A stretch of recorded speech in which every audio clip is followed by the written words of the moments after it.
We haven't started. There we go. All right, let's call to order the February 8th meeting of the Park and Recreation Commission for the town of Littleton.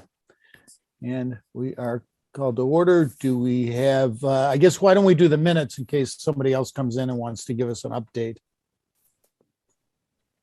Is Petra the, okay. Yep. All right, so if you guys have reviewed the minutes, if you want to make a motion to approve them, we can get that put out of the way.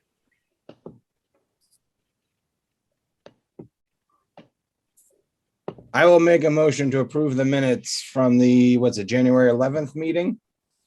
Yep. And I will second that motion. Okay, all in favor, Aaron, Yes. Kevin, Yep. and I'm yes as well. The minutes are approved. All right, and so let's, we wanted to jump into the polar plunge for new business first. Is that Yep. correct? Yeah. Sorry, Tim. It's all the way at the end there.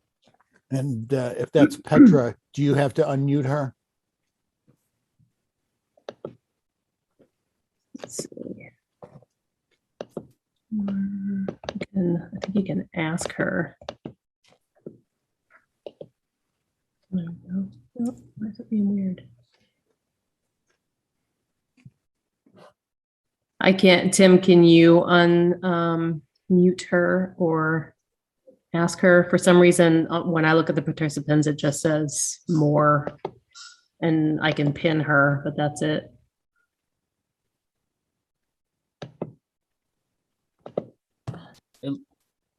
She's rejoining the meeting right now. I gotcha. Okay, so I'll just go over some of this. So this is just the 8th annual polar plunge that the Special Olympics runs down at Long Lake Beach. So this is, we go through this every year. So the date that they're requesting is Saturday, March 26th. And the time frame is just 1 hour, the 10 a.m. to 11 a.m. spot.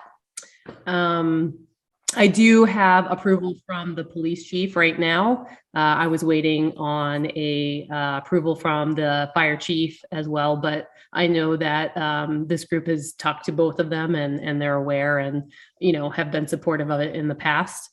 I did want to clarify a couple of things. So they are going to be providing their own EMS for the event. They will not be providing porta potties. I think in the past they had been donated, but the numbers are going to be lower than they have been in the past. So she had told me they're expecting approximately around 50 to 75 people for this event. So, essentially it's just a vote to be able to waive the fee for their usage and just to approve the usage. I don't know. Did Petra, was she able to join back in? No, she's got like 4 sign-ins going on right now. So I'm not really sure what's going on. Okay. Yeah, I'll skip back to the beginning until we can get that figured out.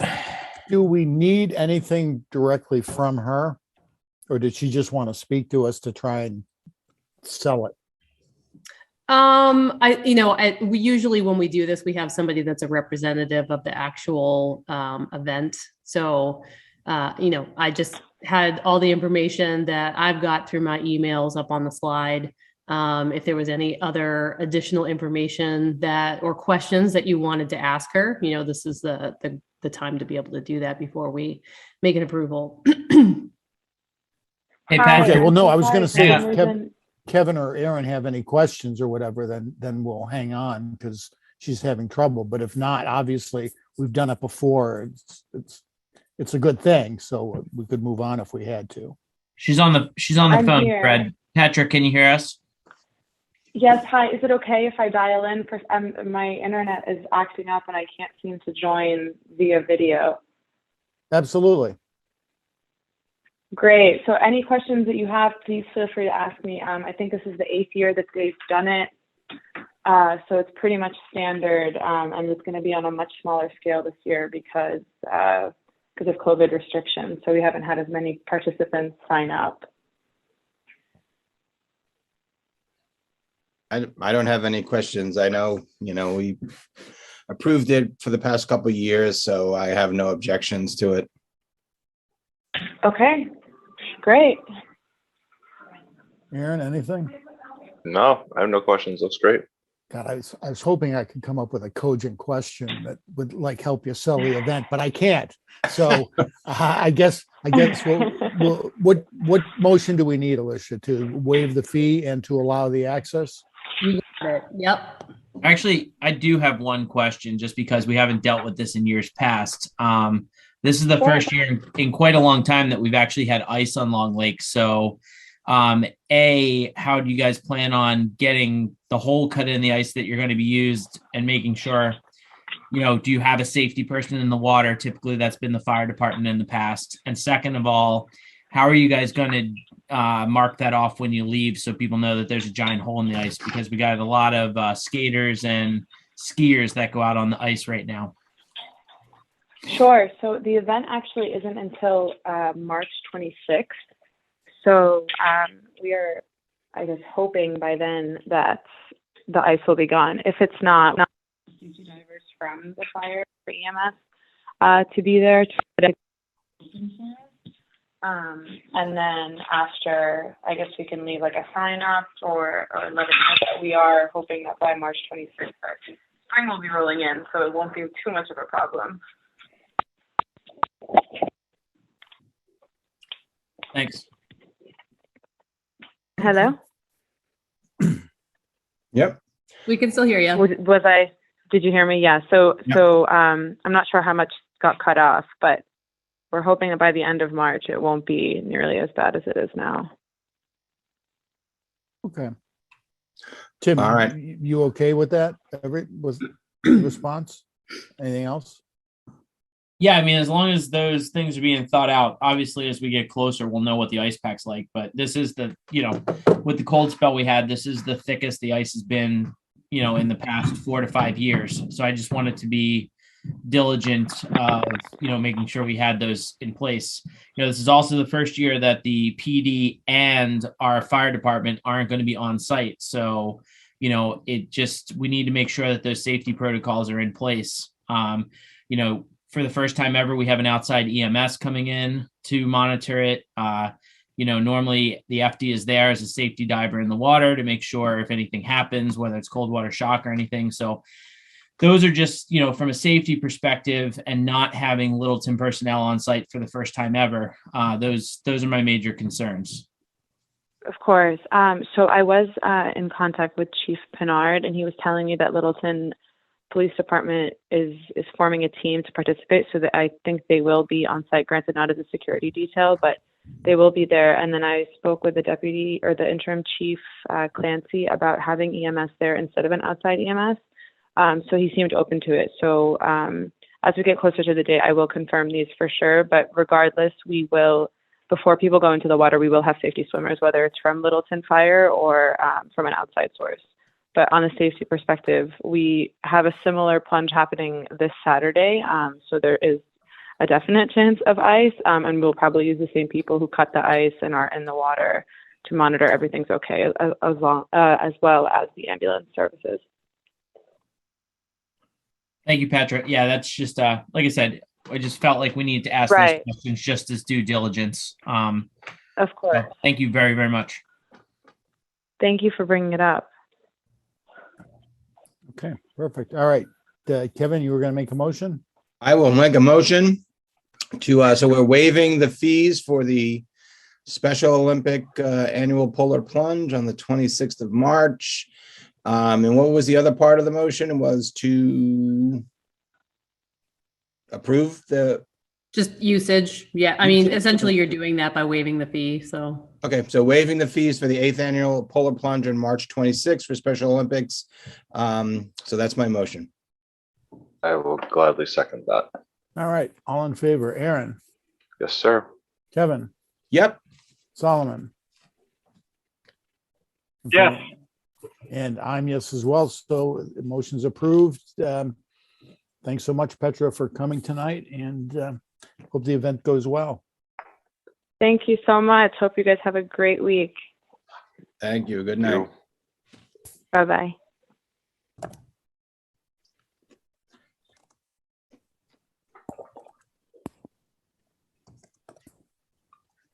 All right, so do you want to do the commissioner updates?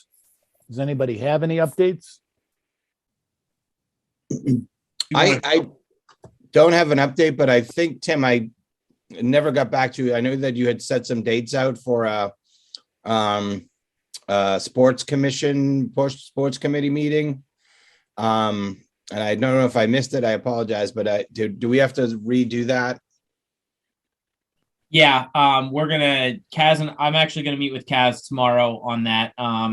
I think what we're gonna shoot for is probably like the last week of February is vacation week. So if you and Saul are available, we can try to shoot for that. Ideally at this point, I think we either shoot for the 28th of February week to try to give everybody plenty of time. Yep. Okay. So as soon as I talk to Kaz, I'll shoot you and Saul another email. If we can all nail down a solid date for that week of the 28th, then we'll get everybody invited to the meeting and hopefully we can get the ball rolling for all the necessary stuff for spring sports. Okay. Sounds good.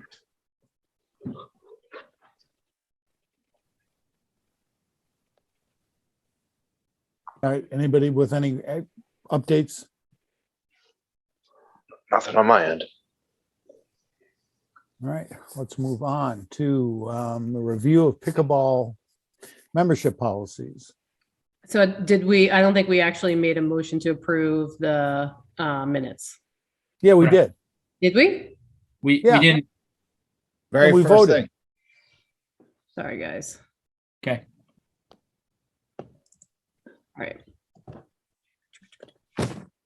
All right. So pickleball membership. So this is something that we're just kind of bringing to the to your attention, essentially. This is something that, we've had some issues with using a pickleball punch card system over the past year. And one of the things that's changing this year is that our staff in tennis, our tennis instructor does not have the time to be able to supervise this drop-in pickleball in the future. And we also don't really have staff that's going to be able to be there on site all of the time. So, we're looking at a system that would allow us to have people essentially sign up for a membership similar to like what they do at Long Lake Beach. And that way we would be able to have specific times reserved for those players to be able to show up and access to the equipment. So we're just trying to be able to create a system, policy, and rates that are going to be able to help people have easier access to pickleball. It's definitely something where we've had a lot of people interested and a lot of people taking the time to engage in the activity, and it seems to grow every year. So it is something that we do want to find a way to make it more accessible to the public. So one of the things that the system that's kind of closest to what we're looking at is Lexington. The issue with that, however, is that they have far more facilities than we do, and their facilities are far more advanced than ours are. So we're only looking at the 2 courts. It's 4 pickleball courts, 2 tennis courts at Town Hall that we would be reserving for this group of people. So like I said, we're just starting this project. It's something that, we want to be able to get up and running as soon as we can, but we want to take the time and talk to, the stakeholders, be able to have pricing and, have a communication with the public and get their feedback on some of those things. But one of the biggest pieces is we really just need to do a little bit more research to find some other communities, perhaps nationally, that are doing similar things that we would like to do, just to make sure that, we're going about things the best that we possibly can. And we also would like to have, the discussions with the stakeholders. So the school, technically it's on the school department's property. So, others involved in the community that we would like to kind of work that policy with them. So I guess that being said, trying to do a different way to operate, creating these policies. Is there any park commissioner who would be interested in being involved in that collaboration to be able to create that policy and rate? Who's excited about pickleball and tennis? So what's the ask? So you want someone to help out with? Developing a policy and rates for this membership.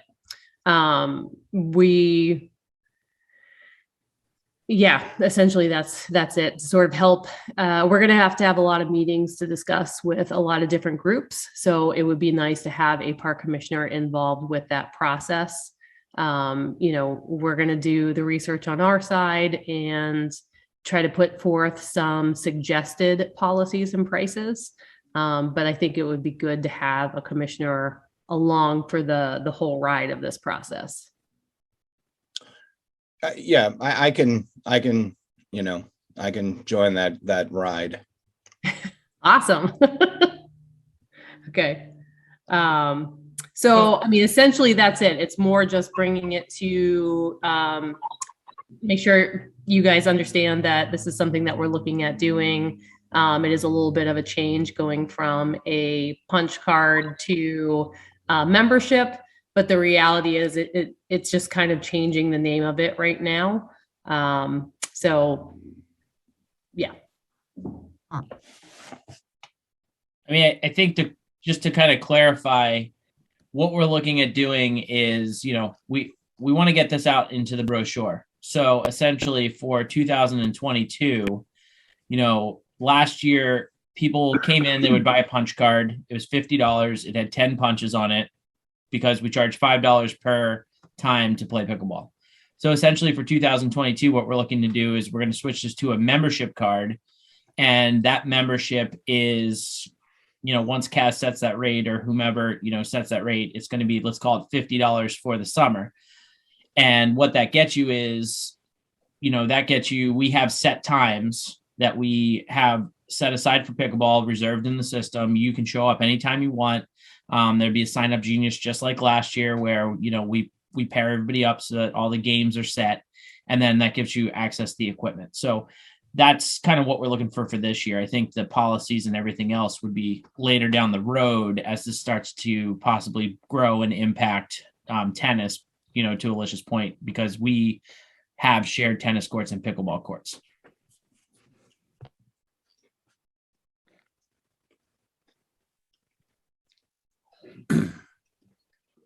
All right. Thoughts, comments, questions?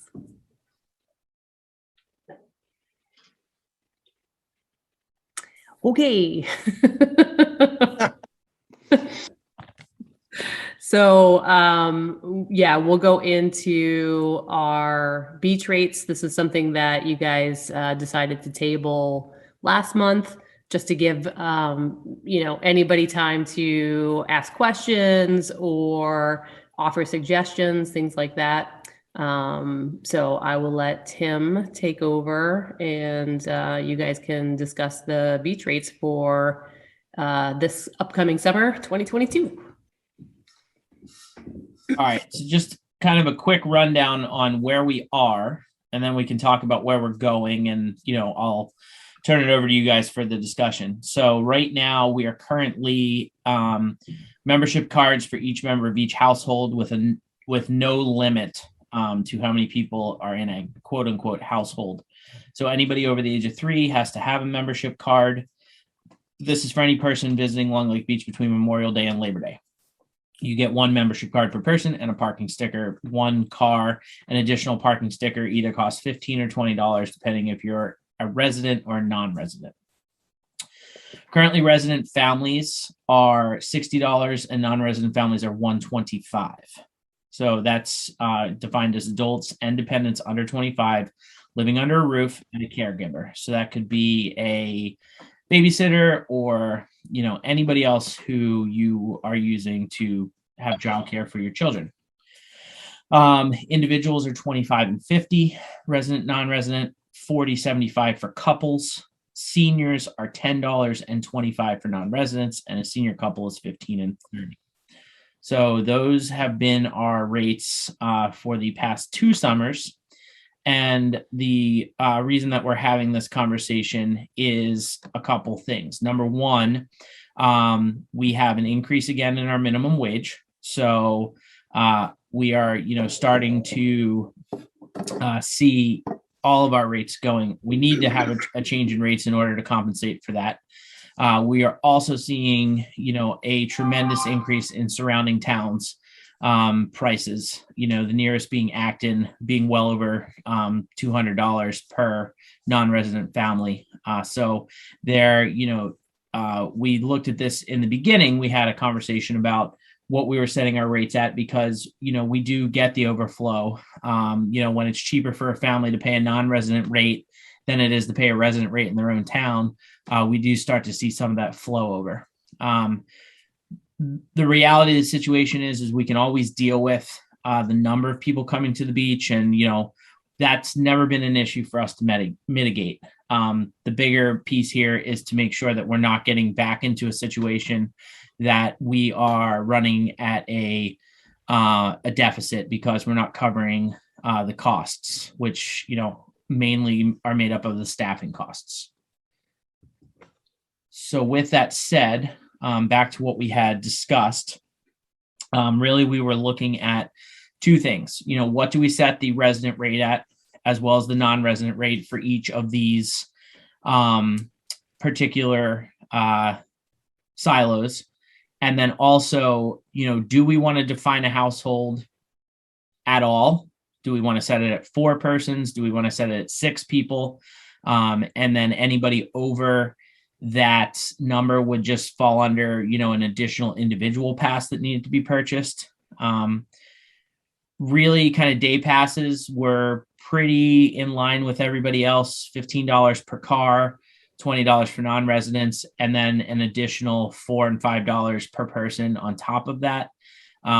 If you're riding your bike or, whatever, you park at your neighbor's house, you're coming, all you're doing is paying for the wristband. You don't have to pay for parking for the day. So that's kind of where we're at. As far as boat rentals go, same thing. We're right in line with, every other rec department that's out there right now. Half an hour is about $15, hour at $25. So I wouldn't really, say that we move those a lot. We do really, really well. I think it's a service. We have a beautiful, great pond that a lot of people like to come and check out, and it's nice to have the boats there. Last year we did buy all new, canoes and we bought all new kayaks. Eventually it would be nice to replace all the canoes, but the revenue that we made last year was enough to cover, buying the new boats in one season. So I think that we're in a good place where, we are having returns on our investments. We're able to get to a point where we can start depreciating things out as far as the equipment goes. So really what we're looking at is just making sure that we don't get back into a situation like we were 4 years ago, where there was no money coming in and it was always just a red situation at the end of the season. Our next big purchase is going to need to be, our aging sailboat fleet. We're now 4 summers removed from the 2 that we purchased, which have seen, some wear and tear. And, some of those boats are from the 1970s. So, their hulls are thin. We're constantly patching and repairing and replacing. So it would be nice to get, especially the, maintenance, have money in order to do maintenance and repairs as we keep moving forward. So with that, I will turn it over to you guys for discussion on where you want to set all this for the year.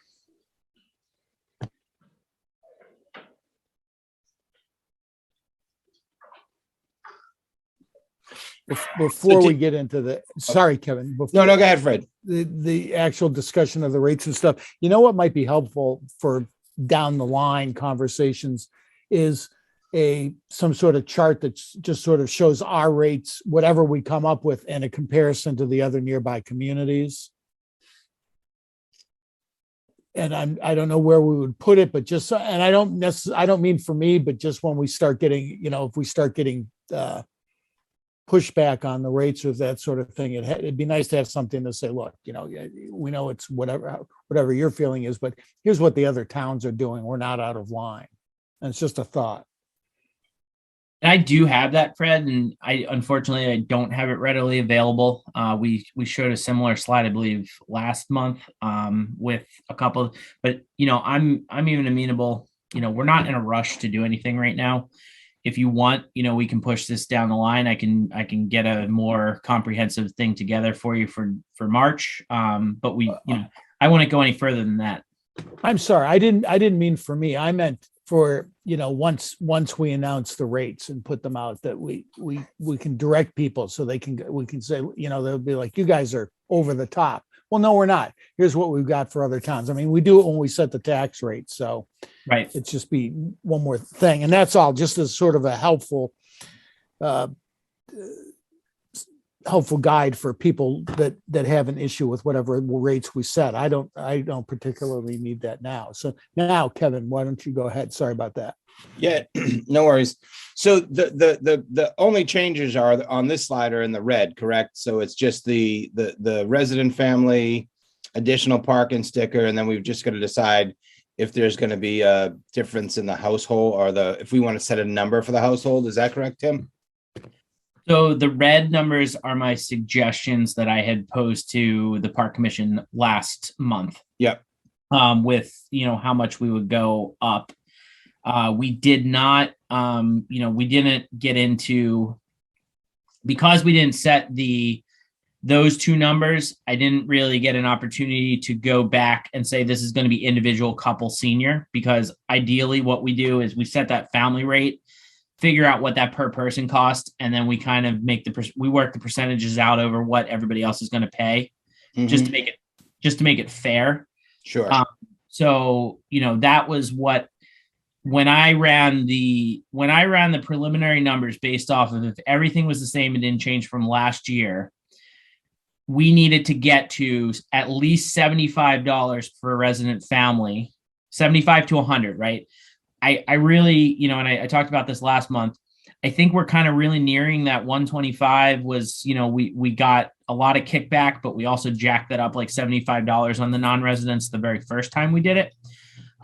So, originally I had pitched, hey, let's go to, 75 to 100 was my range based off of how much Acton had increased their prices last year. So, I think what we should do is go residents 75, non-residents 150. But I do, strongly feel that it would behoove us to look at, possibly even doing like a 6-person per family cap, like other departments have done. And then it's just an individual cost for every person over that. Yep. I mean, I think the 75 resident, the 150 non-resident with the 6 person cap, per family cap, sounds very reasonable. So, I mean, I would be in favor of that. And then, like you said, you would just sort of then filter down with the other rates, the individual, couple, and senior, and sort of adjust it based on that rate. So I would be in favor of that.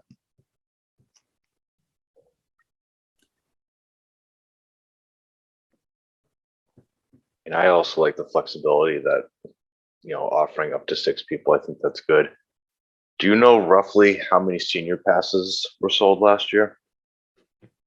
I don't, Aaron. I actually, I meant to grab those numbers. I didn't grab them. I can pull them up real quick and get them for you. Nothing dire. Yeah. No. So one of the things that we did see, especially during COVID, and it was something we kind of created on our own, and I'm fine with keeping it that way, is that a lot of the senior passes we just rolled into households because a lot of grandparents became caregivers over COVID.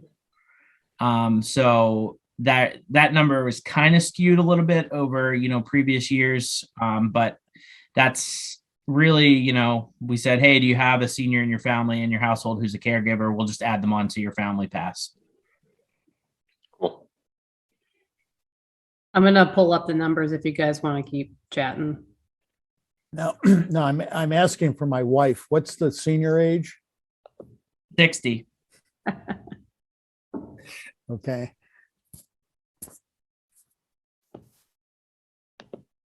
Yeah, I think I agree with Kevin. And Aaron, I like the way this this falls out. And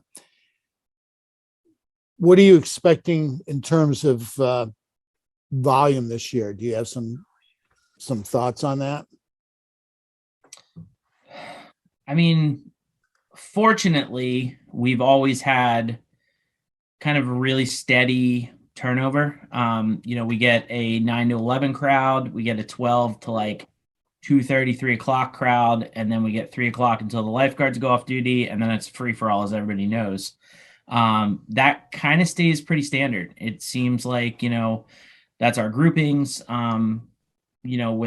With the exceptions of like 4th of July and last year where, somebody posted a crazy concert that, everybody showed up on one day.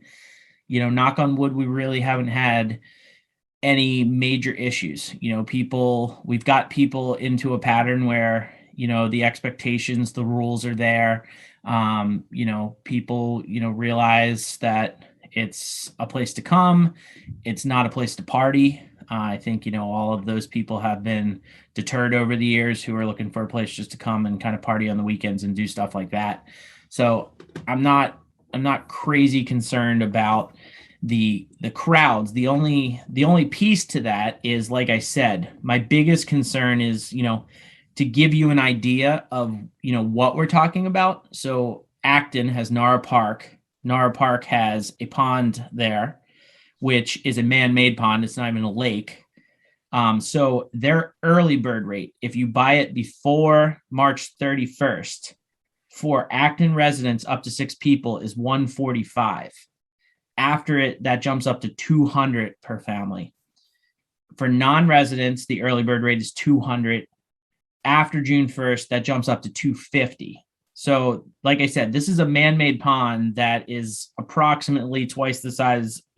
Well, the actual thing is about twice the size of an Olympic swimming pool. The actual swimming area is about half the size of what we offer at Long Lake. So, to give you guys an idea of kind of what we're looking at, that's our next door neighbor's rates. $145 for resident families, $200 for up to 6 people, $200 for non-residents, $250 once the rate goes up. So, that's our closest neighbor to answer your question, Fred. Aaron, I've got the answers for you. So for this last beach season, there were 62 individual seniors and 171 senior couples. Okay. Thank you. Yep. And how many, total passes or total? Hold on one second, my friend. I can only do them in like groups. So I was trying to get a sense, is that 5% or 50% or? yeah.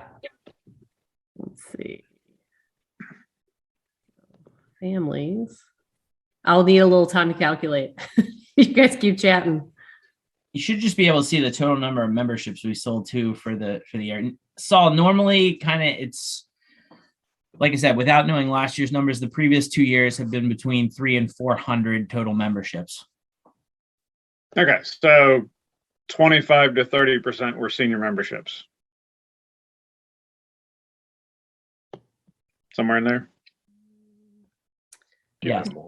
Family pass. The problem is that, yes, you're correct with that number, but the number of people is skewed because we don't have a limit on the amount of people that can be in a household. Yeah, no, right. That's fine. Right.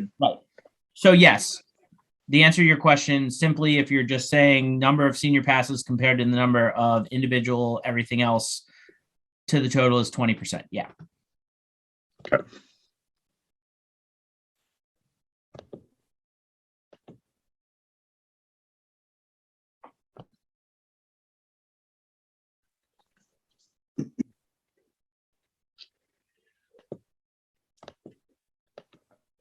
I'm comfortable making a motion if there's no more questions. I guess maybe I think I don't know if we're motion is where we're at, but if we're all sort of on the same page of resident families 75, non-resident 150, limited to 6 persons, would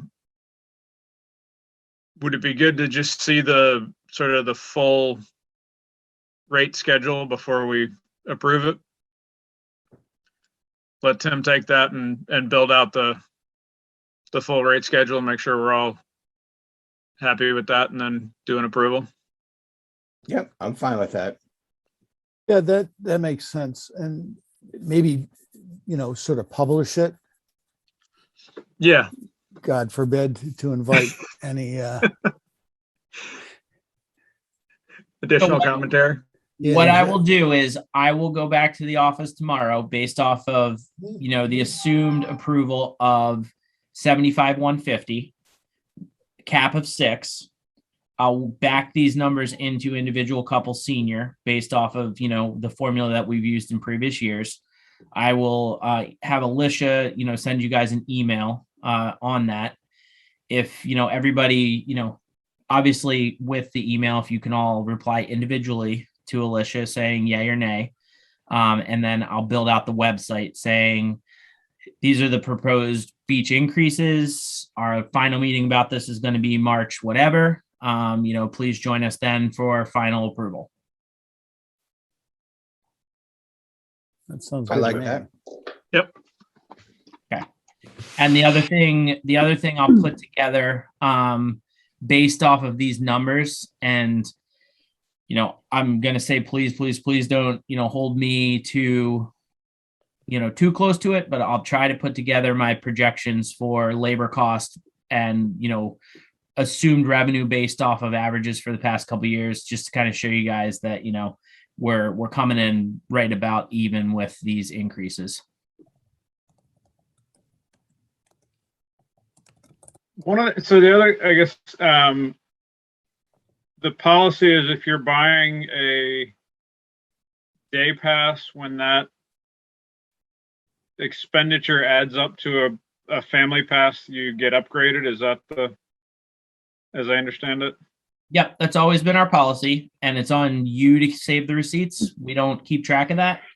Okay. So you need to, keep your receipts. But yes, as once you've spent the amount of money that equates to your level of pass, we just, take those receipts and we'll credit it for a membership on your account.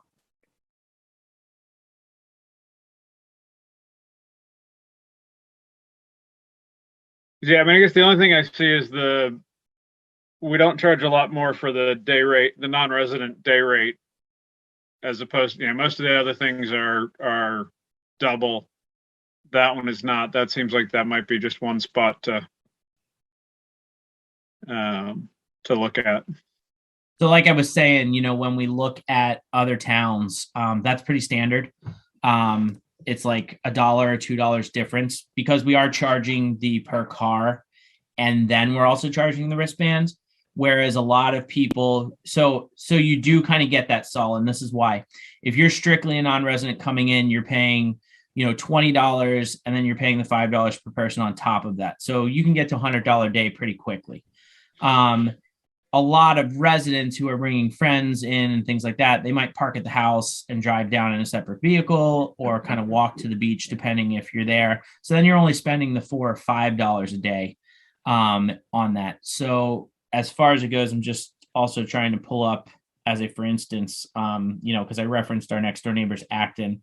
So if you look at Acton, for anybody over the age of 2, it's $4 or $6. So Okay. No, I was thinking more of the parking than the per person rate. I think if you charge any more than that for parking, it's like scalping.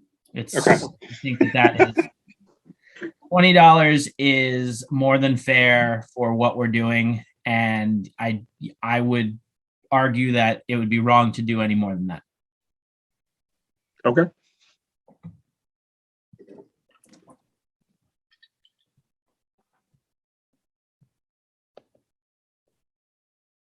All right. So, anything else? Any other questions on this?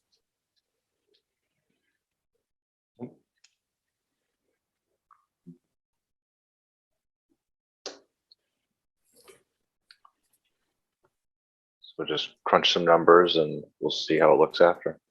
Yeah, I'll get this to you guys. Tomorrow's Wednesday. At the very latest, you'll have something by Thursday at lunchtime to review, and then we'll put it up on the website as requested, and we'll put the note on there that, you know, these are the proposals. The Park Commission will be making a final vote on the March meeting for summer of 2022.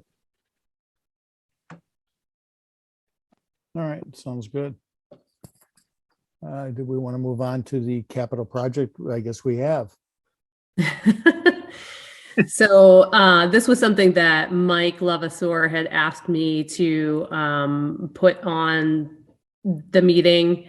So, I mean, he's not here tonight, so, I mean, maybe I'll send this to him and see if he had any specific questions about it. The capital project review. So these are the actual 2 requests that we put in for this fiscal year.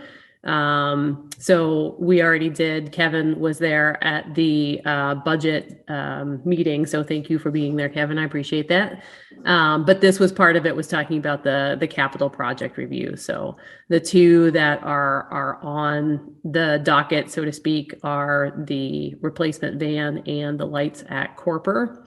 Do any of you have any questions about either of those projects?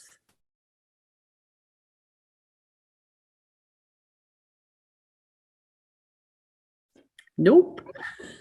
Yeah, So- just one, because I've obviously been out of the loop. They for a long time, they'd been threatening that Kerper was going to go away I know. because they were going to expand the training facility and stuff. Is that talk sort of died down? Yeah, I mean, at this point, we just had a donated sign that, so essentially, you know, the scoreboard is going in now. So that's something that's already been donated to improve that space. One of the big issues that we're running into, and the reason that, you know, we kind of push this as something that's a priority, is that with the sewer project coming online, the fields at the high school, so there's 2 fields specifically that are going to become the leaching field for the sewer system. So that will take 2 fields that are typically used for soccer and lacrosse offline for, could be anywhere between a year to 2 years, depending on when they actually get started on the project. Okay, I mean, I don't think there's a correlation, but one thing is I look at that aerial map that seems to have been lost because the field is sort of there and it's always in the same spot. Was that space was designed to slide the field left and right and to turn it? And how long has it been? It's what, 20 years, and we've never done anything with that? So we do have a brand new person at Highway that is going to be running all of these pieces of the fields. So this is something he's really excited about it. So I know that that's something that he'll start implementing, the rotation of the fields, because they're important. It's an important process, you know, to be able to keep them at their best and to be able to make sure that they're around for, you know, quite some time.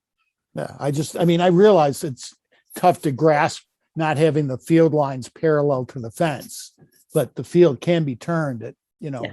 what, 45 degrees or whatever. So you could skip some of that, you know, and move the wear and tear around. So it'd be nice to see that come to fruition at some point. Yep. Okay, that's all. I just like to throw that out every now and then. Thank you. Yeah, it's important to bring it up. Right.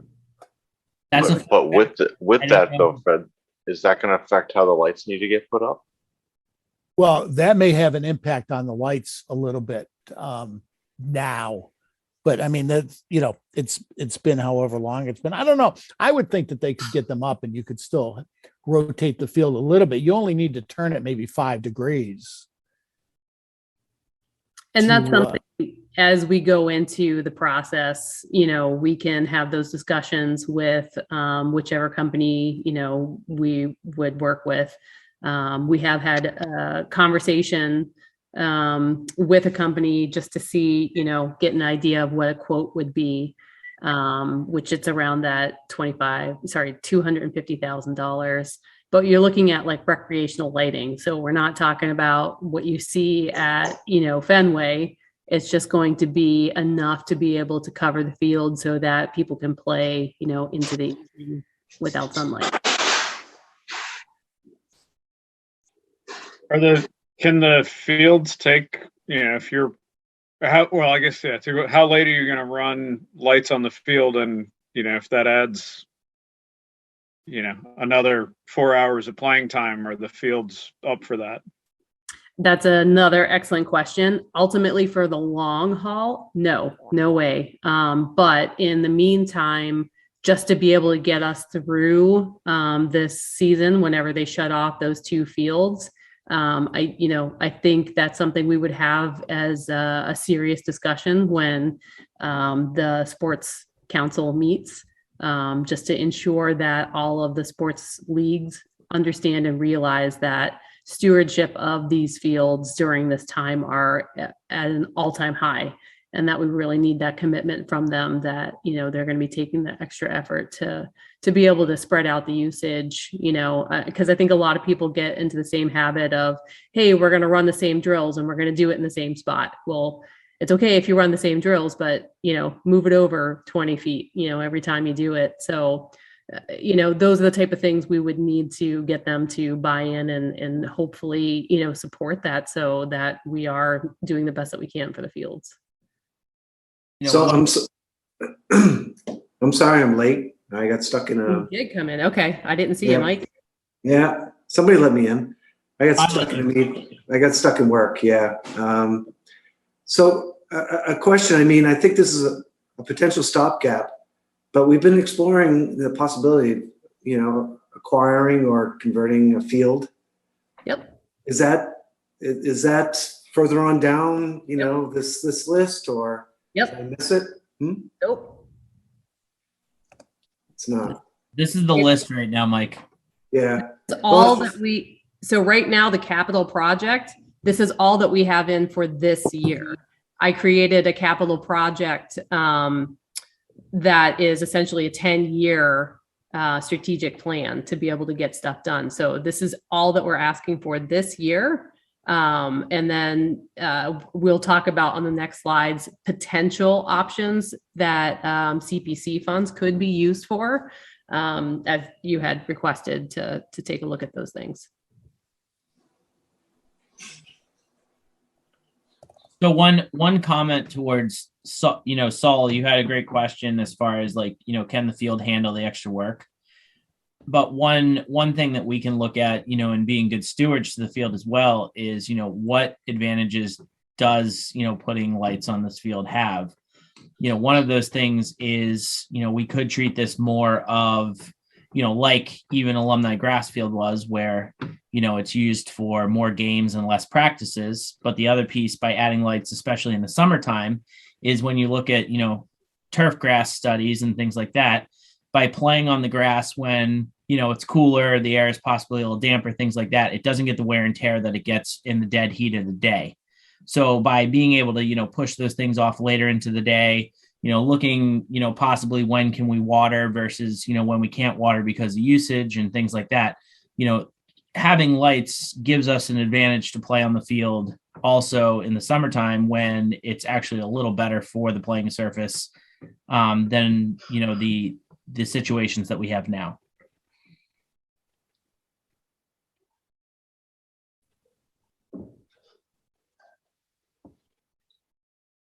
Okay, you guys ready to move on to Yeah. possible CPC requests? Yep.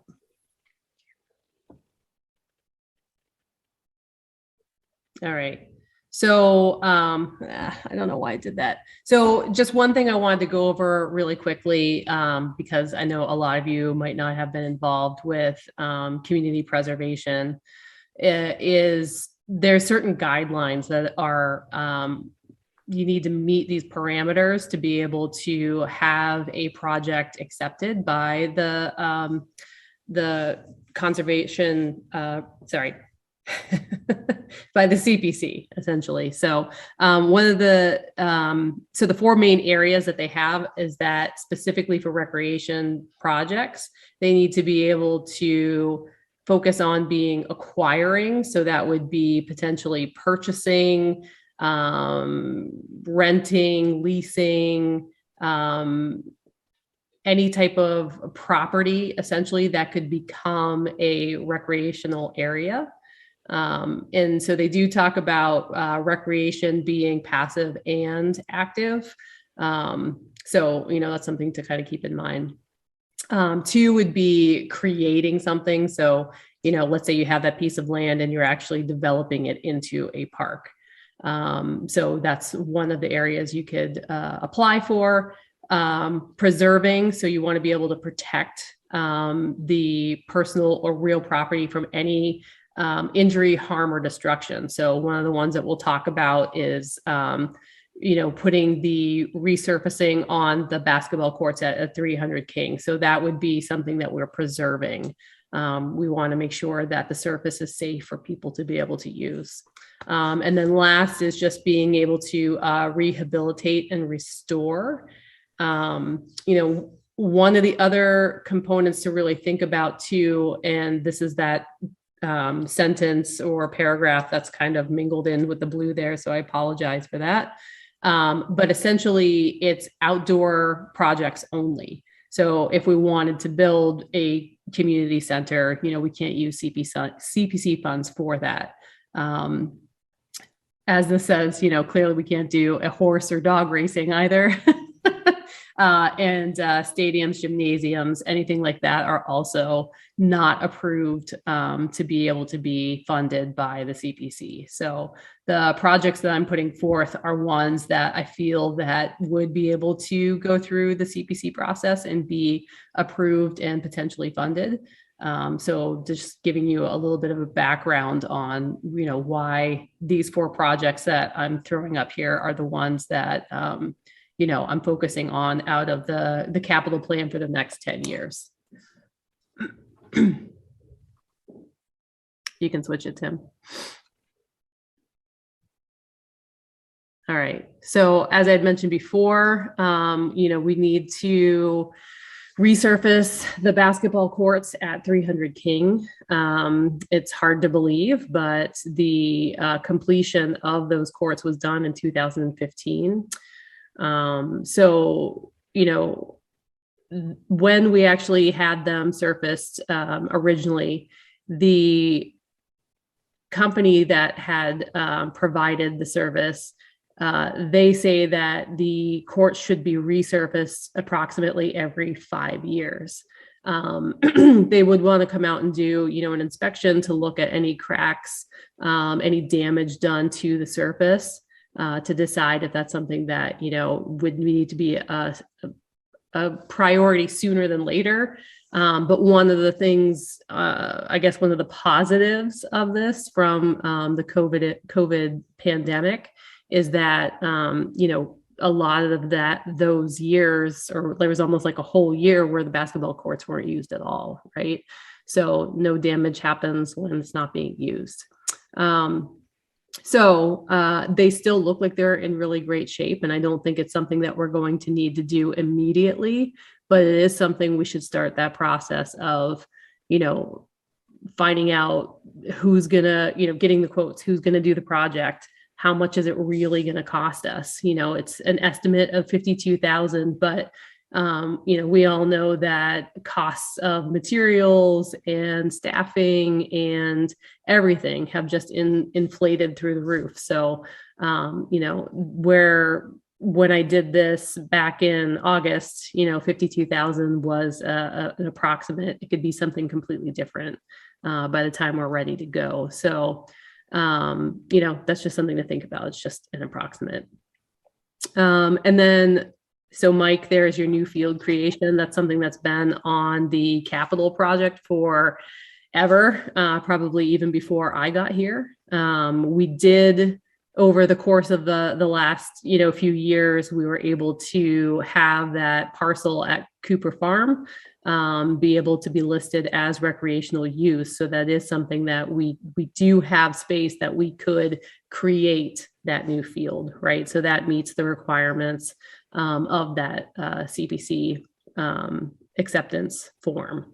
Excuse me. So, those are two of the projects, and then there's two more on the next page. Does anybody have any questions about either the basketball courts or the new field creation? What is the approximate cost? I'm sure we did an analysis at one point. I mean, so we did At Cooper, yeah. Sorry? At Cooper, yeah. So we never really did a full analysis at Cooper. We finished the field assessment, which was talking more about, are the fields being overused? What could we do to, help relieve some of that? So that was a report that we did, I believe it was 2017. So it has prices from then, but, to come up with an idea of what a quote would be, we would have to go through that process of, having companies come out and, we would have to do a request for bid or quote, to figure out, what someone is going to assess that to cost. But I would imagine that look at the costs for alumni.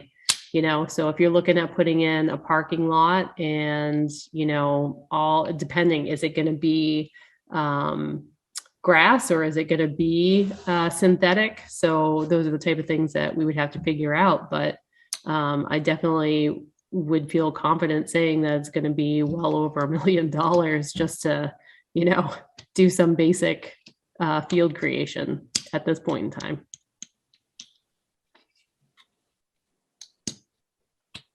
Is that the only location that we have, currently? Realistically, for field creation, yeah, at this point in time, yep.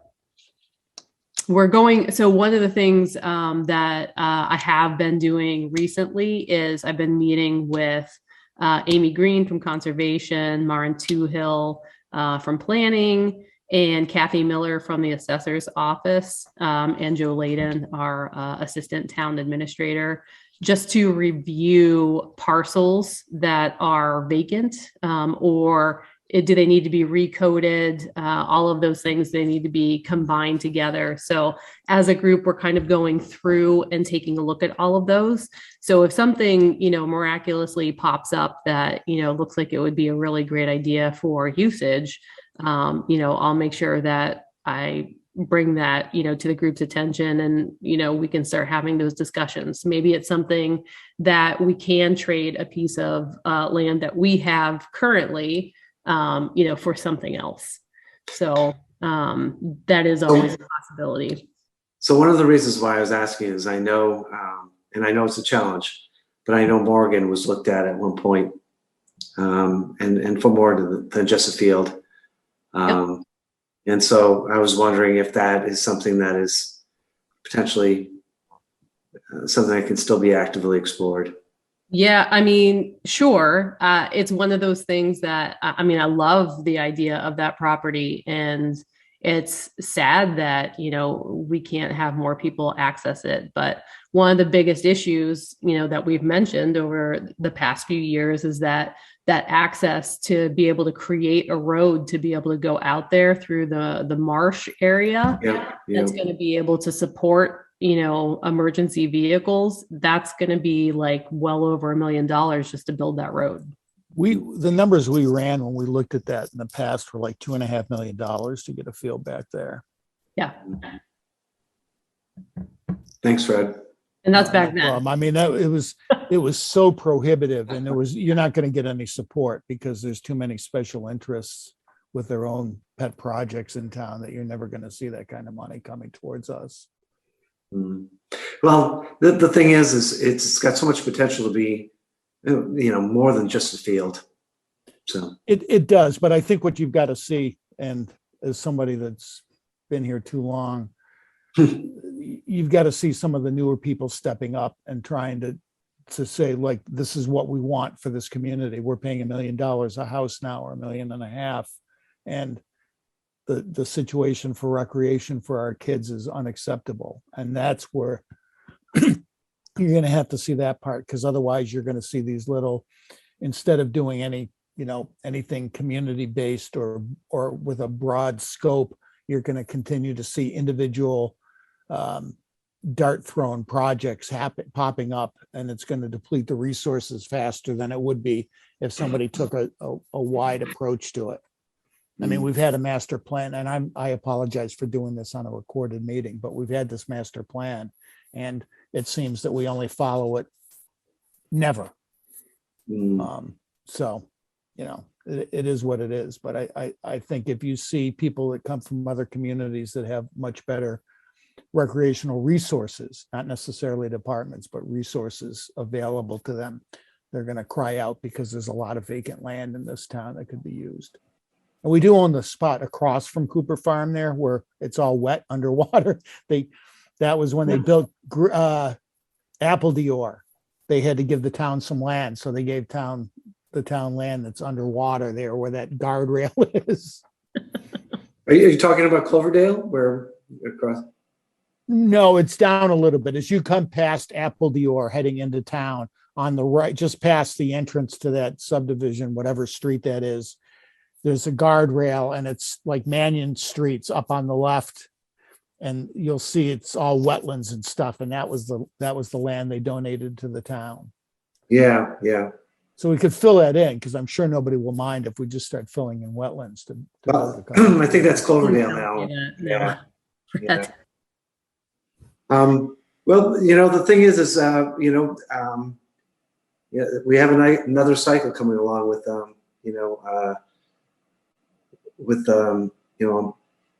revisiting open recreation, right? The committee is going to be started up again, and I imagine they're going to look at resources and the master plan, and maybe this will be revisited. But I do agree with you, Fred. I know it's a tall order, but I also agree with you that the town is it's growing, and the resources haven't, unfortunately, right? So maybe it gets revisited. I think if we can actually, in regards to CPC, I think mentioning the field and mentioning Cooper Estates as a potential, but probably keeping it more open, right? And stating that something like, if not Morgan, trying to look, allocate something, because it's a need.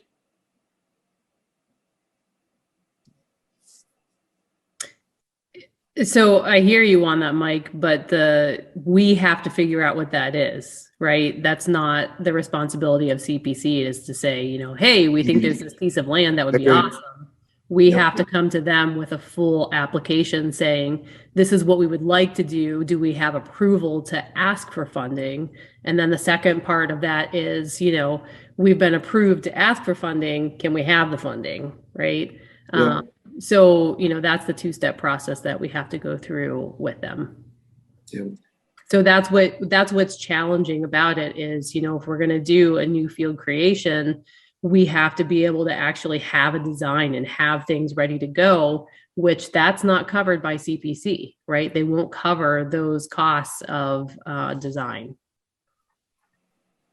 It's only going to be the building of, creation of, restoration of.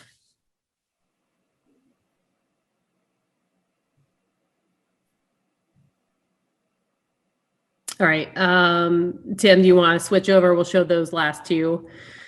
So the other two that have popped up a lot, I guess perhaps I should have put dog park creation at the top of it, because that's been more of a hot ticket item over the last year for sure, to be able to create it. And the reality is we do have some options. We do have Theoretically, the space over behind the track at Russell Street Middle School that has some fencing already. I've already talked to the Littleton Conservation Trust about Connet Park, which abuts to it. And they would be amenable to having, people that had dogs to have access to go through their boardwalk, their park area to be able to get to that.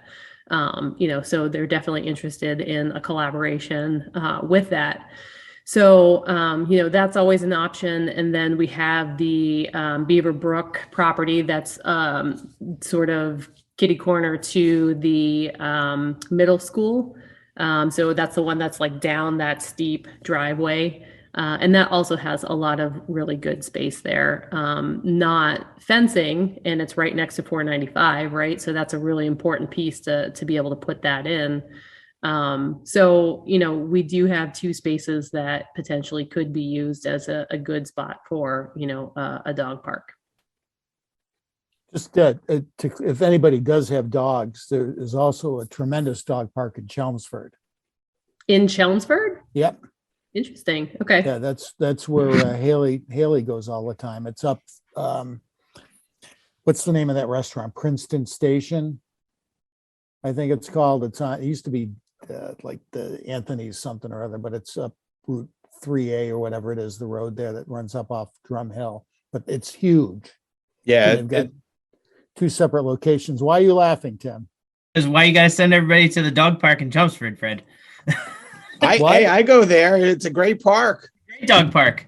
Now, It was on the news recently. There could be a great park in Littleton, guys. I'm just joking with you, Fred. I'm throwing it out for anybody that's actually listens to this and wants to take their dog somewhere, that there's a place to go as opposed to having to drive to like Hudson.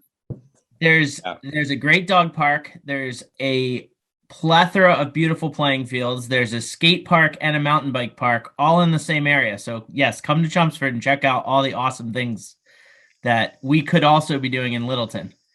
All I'm aware of is you go to the dog park and you go to Starbucks. That's like that's just the rule, apparently. So there's the dog park, there's the skate park, there's everything's right there. It's beautiful. It's right behind the police station. Yeah, it's a big campus back there. Like, it's really nice. It's awesome. Hey, I forgot all about this because this had come up at some point because I did the original appraisal of the land where the police station is back in the day. But there was, I think there's a lot of land back there because there was actually talk of putting the skate park back there. That's never going to fly. Well, I think the only reason they didn't want the skate park back there was because they said the teenagers aren't going to want to hang around where the police are. But what about the dog? Yeah. What about the dog park? We as always, we can look into any space and see what the reality is. The big thing that I keep trying to keep in mind is parking. How are we going to be able to handle the parking? One of the other issues with that space is that's also an area where they use for a helicopter landing pad. And they do have, it is gated from people just kind of driving through there. So okay, I didn't know what was, I'm sorry, I didn't know what was back there anymore. It just dawned on me because I remember John Kelly was chief then, and he was like, yeah, we don't care. Put it back there. But I honestly don't think that they would be, they might be open to having that discussion, but I know the way that they currently have it set up is that they, it's not, they don't really want the public accessible to it. What, driving through their parking lot all the time? Jeez. Well, okay. I got your point. So go ahead. What would something like that run? Like, what would be the appropriate steps for something like that? I mean, because in addition to people who own the dogs, there's certainly a vocal concern about the dogs that are on conservation land, whether they're on leash or off leash. To support this. So Aaron, The simple answer to your question is last year, Bill Ricca put in a lovely dog park. They did a couple of really cool parks. They got some awesome grants.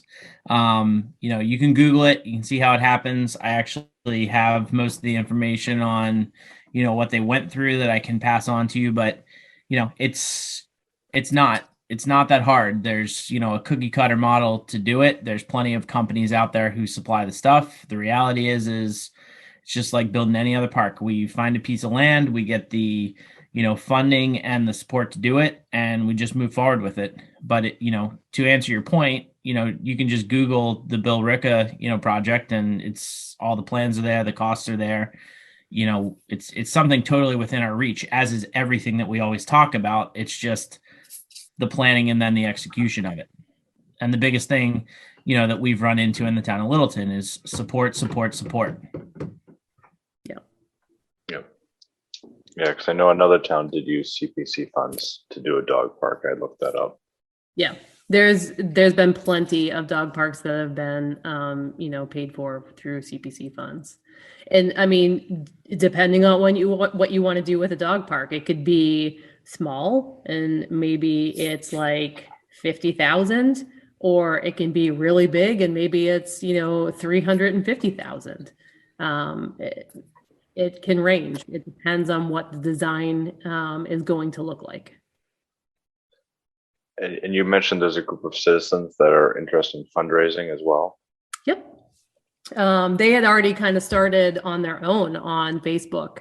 But yeah, I think we haven't checked in with them for a little while, but it was definitely like a really hot topic a while back. Kind of in the time when we all got COVID puppies. Maybe we could just put turf inside Party City. Oh, that's an interesting idea, Fred. Probably bigger than some dog parks. Interesting. You have that entire side except the title of the turf if you want.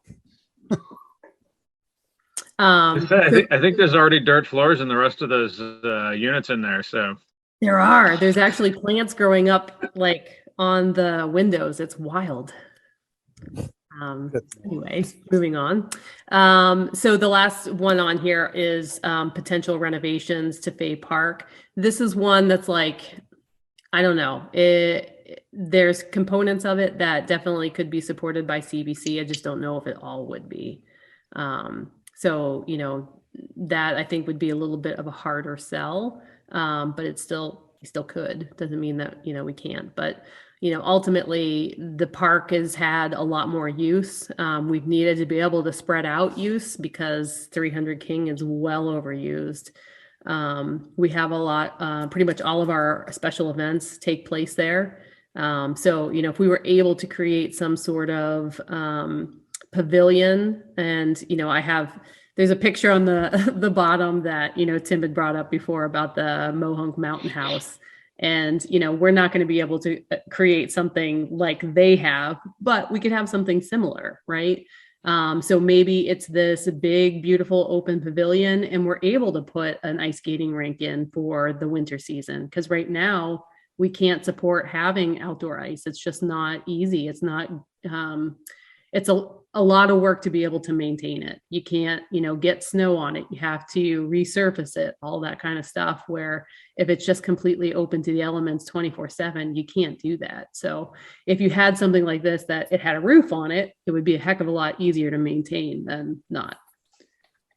And additionally, the fire department came, a little while back and said that they wanted to donate $30,000 to put in a playground that was fire truck themed.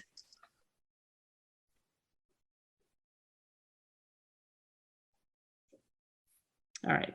Any other questions about those possible CPC requests? None for me.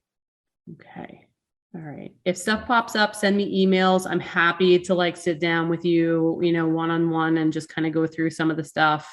If you have more questions or, want to know where we are in some of the stages of these things, I'm absolutely fine doing that. Okay. So director's report. Okay. Oh, I shouldn't have left that fiscal year 23 budget on there. So we're only doing the update right now.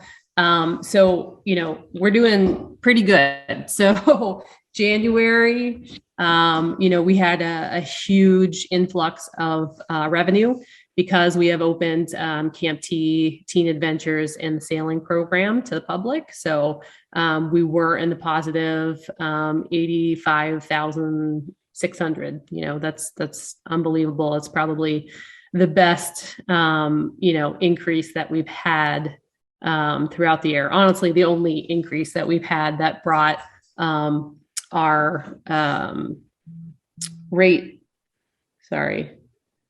that brought the amounts back up for our overall net. So like I said, it's been a super successful month. We've been lower on expenditures just because we're in winter. So yeah, we're looking really good. You got the year to date. There we go.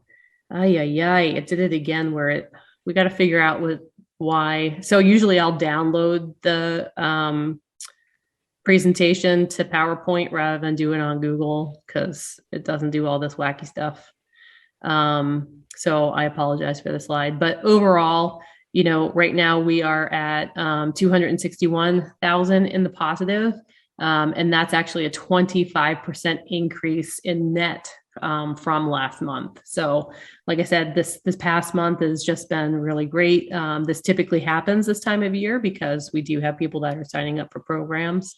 And we're seeing a lot more people signing up earlier, which is a really great sign for us to see because we always know we're going to have like a lot of people signing up at the last minute. So if our numbers are looking really good now, we're going to be really, really busy this summer, which is a good issue to have. All right. And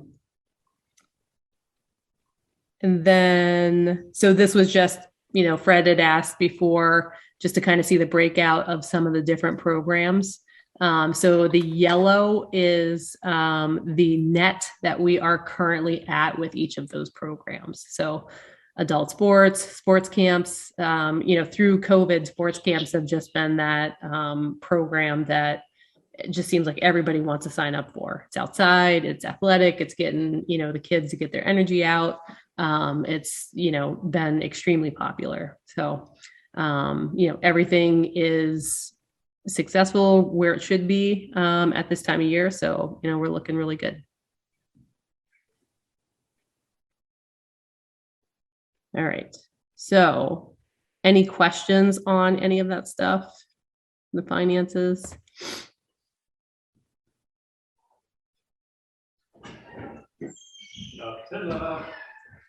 No.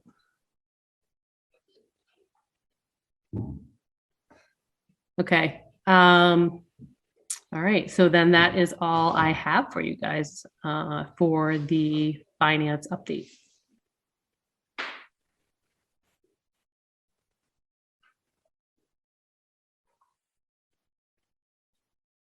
Okay. Yeah. Go to the last slide, Tim. You didn't get my text about new business about the Ooch thing? That was the other thing I was trying to ask you this morning that I couldn't remember. Yeah. So if you want to, all right, I'm gonna pull this down. Awesome. All right, I'm just gonna stop sharing that for 1 second. So just to let everybody know, we are, all throughout this, pandemic, we've been looking at different opportunities to, really kind of do some outreach. We've been working with different groups. Most recently, we came together with the school department. Elizabeth Steele, Beth, who is one of the student coordinators for Littleton public school system. She came together with us. We also brought in human services. So Amy, Nicole, Liz, and one of the things that we do each and every year at our Camp Tehadawon is we have this awesome entertainer come in. His name is Brett Ooch Casinas, and he goes by Ooch. So if you've had kids either working Camp T or going to Camp T, I know that, Evan has definitely seen Ooch. It's just something that's really awesome. So he is an entertainer, a DJ. He's a yo-yo artist, but he's basically like a life coach for kids. He does TED Talks that are geared towards kids. So if you visit his website, he has a series called Skills for Life. Generally, he does one-off shows. He does assemblies at schools, 1-hour assemblies. COVID kind of really put the brakes on that. And in doing all of this, in brainstorming, what could we really do? Because we've seen so many, changes in kids. We've seen so many issues, whether they be mental issues, developmental issues with social skills, just from being apart from their peers and apart from the world for so long now. How could we really kind of rein things back in? What could make our biggest impact? So, we all kind of put our brains together. We worked together. We gave Ooch a call. We asked him, hey, we know you've never done this before. Would you be interested in, doing all of your shows, 7-part series, one a week for 7 consecutive weeks? And with that, we said, would you mind if the parents came? So being the person that he is, he was like, absolutely. That's like the best idea I've ever heard.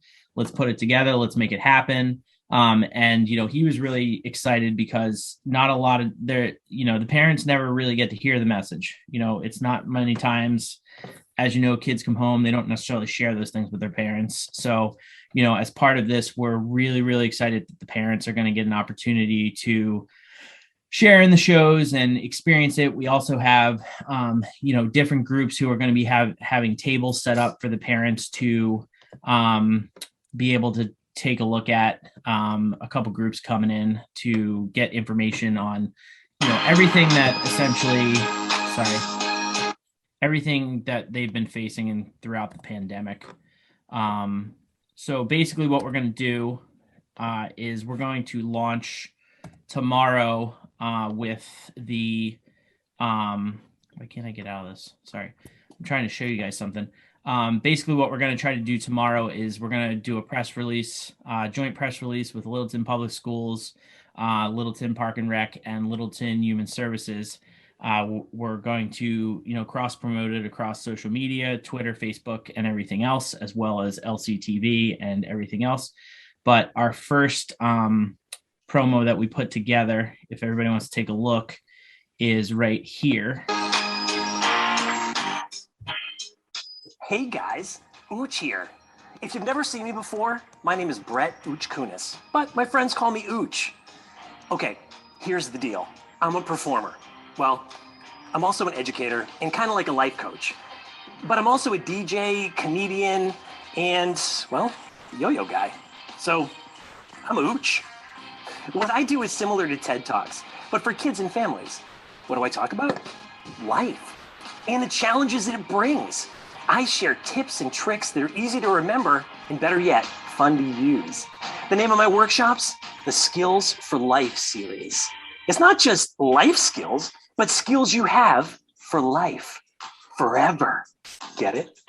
I'm so excited to tell you that I'm teaming up with the Littleton School System and Littleton Rec to bring you the entire Skills for Life series. That's right, 7 shows, 1 a week, beginning February 28th. Oh, and it gets better. There will be a special reward for those of you who come to most or all of my shows. And now a word to the parents. I am so excited to bring my tips and techniques to the whole family. So what's learned in the show can be carried on in the house. That's why it's mandatory you and your kid or kids come to the shows. And who knows? You might just learn something. After all, we're all kids at heart, right? I can't wait to meet you and share some of the things I've learned about navigating these new and tricky times. More to come soon. Ooch out. Awesome. So that is that's one of the promos that we shot this week. We actually shot 7 of them. So over the next couple weeks, tomorrow we'll launch that with the press release, as well as 2 slides on the back end of it. One that has all the shows and times along with the locations. One that has, for more information, contact contact for the public schools and us. On top of that, Alicia's built a really awesome website that everything's going to be anchored to. And each week, what we'll be doing is we'll have that promo. It'll go to the slide that says what the topic is for the week. We have a promo that Ooch did for every single week. And then we'll also be shooting some more promos with some of the principals, superintendent, some, Kaz, get him in there. So if, anybody wants to come in and, do any of those, I'd be more than happy to have people in, but we're just trying to get some really influential people from the community who the kids gravitate towards to, push this. So not only are we going to open registration tomorrow with this launch, which will be through MyRec, but we're also going to have a Zoom link. If you want to watch it live on Zoom, it's not going to be the greatest view, unfortunately, because we really just, we have to shoot it in the auditorium and the gym, but we will have the ability to watch it live. But then we're also going to have a actually good recording that's going to go up 2 to 3 days later on the YouTube channel for LCTV. So those will be all the ways that everybody will be able to get this information. We're working with the schools, we're working with the mask policies, all that kind of stuff. So, it's really, really important. I think that, Park and Rec, the schools and everybody else agree to, we want to get people back out there. So, doing this as a live show is something that's one of the concrete pieces of this. And, if you're in a room with Ooch for 30 seconds, you just instantly feel better. So, please, please, please spread the word. This is going to be something that is absolutely incredible at the end of it. And, if there's any feedback or input or anything else, please let us know so we can, spend these next 2 weeks getting ready to just blow the doors off this thing on February 28th.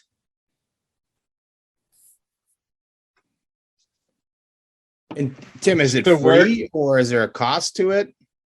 So we are Park and Rec and the school department are splitting the cost. So it's at no cost to the public, but there is a $5,000 price tag on this thing. So if you know of any businesses who want to help donate to the cause, that'd be wonderful. But I earmarked some money out of what we had left over since we did cut a couple special events due to COVID, and the schools were able to earmark some money as well. So that is the messages are so amazing that we want everybody and anybody to be able to come without any strings attached to it. The only thing that you're required to do is you have to have a parent in the facility with you. Cool. Seems cool. And Yeah, I you're going to like be that. at the auditorium or moving around, or what's the? So we have, it'll be 4 auditorium shows, 3 middle school gymnasium shows. I think it's 5 and 2. Is that what we ended up with? Yeah, I I'll remember. send you guys, once we get all the package together tomorrow, I'll send you guys everything as far as you guys can flip through it. But yeah, it's audit. Committee sponsored Democratic gubernatorial candidates forum. I'm Dina Sanfield, chair of the Shirley Democratic Town Committee. Who's that? Coming from. Say how proud I am that 14 Central Massachusetts What is that? Democratic Town Committees have It's your worked. YouTube. Are we getting? I think that that's you? Saul. Saul's throwing in some No, Saul's on commercials mute. into our broadcast now. I don't think it's me. We're getting That's why- Zoom bombed. All right. All right. I don't know. Wild. Maybe, there's a thought though, start sponsoring the Park and Rec Commission meetings for, a couple $100 and you get a little Democratic. soundbite played. Democratic, whoever. Does anybody else have any questions? And like I said, it's really important that we get this out there. So if once you guys get the package, as far as what we're doing and the promos, if you guys can share, just tell all your friends. This is so important. But yeah, it's really going to be awesome. Now you're going to send us some stuff. How about a link to something? Because I know that, I know some people that I might not necessarily email, but I could more than certainly text, like all the people Haley babysits, text them the link. Yep. So We'll give you a link, or you can have a QR code, whatever you'd prefer. That's the square that you scan with your. Now I know what it is. I'm just debating on how many people will go, what the hell is this? If I send that to them, probably more in my family than anywhere else. I knew what it was. I will say I did see he did a show in the multipurpose room a number of years ago, and I did stick around for it. It is quite entertaining, even as a parent. Absolutely. So, Yeah, and no, then because piece to it is target market here is kindergarten through 8th grade. So to Saul's point, even if you're an adult, it's super entertaining, it's super engaging, and the message really lands with any age group. So we had him come in last summer. Most recently, he did a show for Camp T, and then he did a show for Teen Adventures, and both groups were equally impacted by the same show. So it was really cool. yeah, no, I'll get, because I've got, Mrs. Barth across the street, and Michelle Hurley's friends with us as well. So, I mean, I can get it to those 2 kindergarten teachers, and they'll actually look at it, and then I'm sure they'll take it. Well, no, I mean, a lot of people I know I send text to and they never get read. I don't blame them, but they're usually more pedantic than this will be. Right. Let me just hop back in here. If nobody's got any other questions, I'll just pop this back up. Screen share. Share. All right. You know what time it is. We know what time it is. There we go. All right. right, so we're done with that. Now go advance to the adjourn screen for a second. Did you pick that photo as in like, oh, we're all leaving now? Is that the theme there? And it's snowy. Okay, I got the more we're walking away from the meeting type of thing than impact. If you've been to our Facebook page, Fred, you would know that that's our cover right now. Tim, my birthday's in October, and I got like 80 birthday wishes that I have yet to respond to. So I'm a little bit behind on Facebook and everything else. I'm still catching up on all the TikTok videos I know. I actually started making one with a dance to keep my daughter in line when she was home on spring break, and she's like, "Don't ever let me see that again," which was my ultimate goal. So there you go. Did I mention we're still being recorded? Yeah, I know. I don't care. All right. Well, I'll motion to adjourn. Thanks, Kevin. I will second. All right. All in favor, Aaron, Yes. Kevin, Yes. Yes. Saul, Yes. Mike, Yes. and I'm yes as well. So we are adjourned.